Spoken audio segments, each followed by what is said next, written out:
एक राजा का जन्मदिन था। जब वह सुबह सोकर उठा तो उसने खुद को ये वचन दिया कि वह आज किसी एक व्यक्ति को पूरी तरह खुश और संतुष्ट करेगा। राजा ये सोचकर वह अपने राज्य में घूमने के लिए निकल गया। रास्ते में उसे एक भिखारी दिखाई दिया। वह नाली में कुछ ढूंढ रहा था। राजा ने उससे पूछा कि क्या कोई कीमती चीज खो गई है। भिखारी ने कहा कि मेरा तांबे का एक सिक्का नाली में गिर गया है, वही ढूंढ रहा हूँ।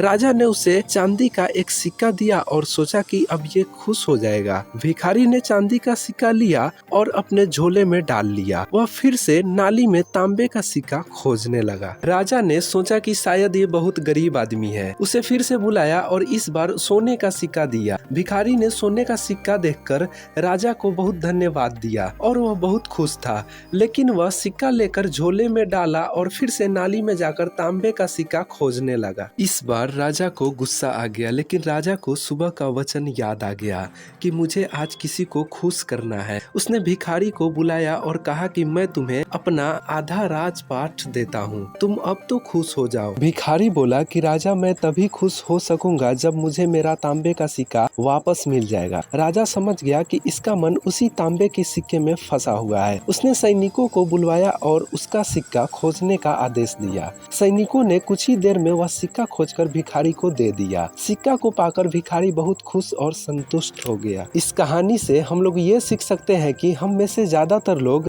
उन चीजों को पाने में लगे रहते हैं जो उनके पास नहीं है, और जो चीजें उनके पास है उनकी वह कदर नहीं करते हैं, और इसी कारण ज्यादातर लोग दुखी रहते हैं।